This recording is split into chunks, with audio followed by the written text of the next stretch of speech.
Doctor मंगल शरद राठी, स्त्रीरोग तज्ञ म्हणून श्रीकमल हॉस्पिटल परतवाडा, जिल्हा अमरावती येथे कार्यरत आहे। मी स्तनपानाचे महत्त्व आईसाठी व बाळासाठी या विषयावर आपणाशी हितगुज करणार आहे। आता सगळीकडे 1 ऑगस्ट ते 8 ऑगस्ट या दरम्यान स्तनपान सप्ताह साजरा केला जातो। चिकाचे दूध हे बाळासाठी संपूर्ण आहार असते। आईचं दूध हे बाळासाठी पहिलं टीकाकरण आहे। आईच्या दुधामध्ये रोगप्रतिकारक शक्ती असते, त्यामुळे डायरिया, निमोनिया यासारखे आजार होत नाहीत। त्याशिवाय कानाची ॲलर्जी, दमा, वजन वाढणे, blood pressure, sugar, blood cancer यासारख्या आजारापासून सुद्धा बाळाचे संरक्षण होते। लगातार स्तनपान केल्यामुळे बाळामध्ये कमजोरी येत नाही, शारीरिक व मानसिक वाढ चांगली होते, बाळाचा IQ वाढतो, कुपोषणाचे प्रमाण कमी होते व बाल मृत्यू दर सुद्धा भरपूर प्रमाणात कमी होते। याशिवाय आईला सुद्धा याचे भरपूर फायदे आहेत। ते कसे?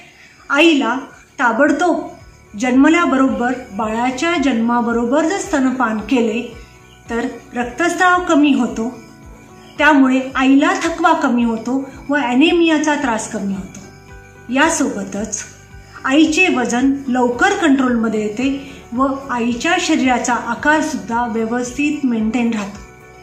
याशिवाय स्तनाचा कॅन्सर, गर्भपिशवीचा कॅन्सर, हृदयरोग यासारखे आजार सुद्धा बऱ्याच प्रमाणात कमी होतात। याशिवाय आई व बाळामध्ये एक भावनात्मक संबंध निर्माण होतो व यामुळे बाळामध्ये आराम व सुरक्षिततेची भावना निर्माण होते। आता आपण हे बघू की स्तनपान कधी सुरू करावे व कधीपर्यंत व केव्हा सुरू करावे। जन्मल्याबरोबर अर्धा तासाच्या आतमध्ये बाळाला स्तनपान करणे अत्यंत आवश्यक आहे व बाळ पूर्ण 6 महिन्याचे होईपर्यंत फक्त आईचेच दूध बाळाला द्यावे। 6 महिन्यानंतर ठोस आहार सुरू करावा व स्तनपान 2 वर्षापर्यंत चालू ठेवावे। बाळ जेव्हा रडेल तेव्हा आईनं बाळाला दूध देणे आवश्यक आहे।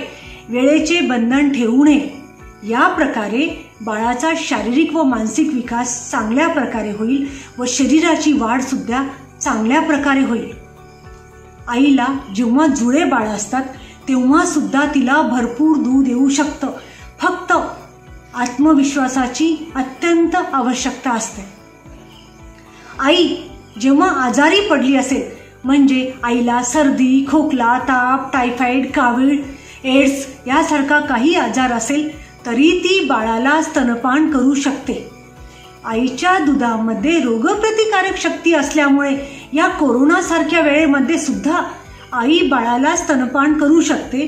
फक्त आवश्यकता इतकी आहे की व्यवस्थित हात धुतले पाहिजे व व्यवस्थित मास्क लावला पाहिजे व एकदा का दूध पाजले की त्याच्यानंतर आईनं स्वतःचं औषध घ्यावे। यासोबत बाळ जर आजारी असेल, सर्दी, खोकला, ताप, कावीळ, पिलिया झाला असेल तरी आईनं बाळाला स्तनपान करणं अत्यंत आवश्यक आहे।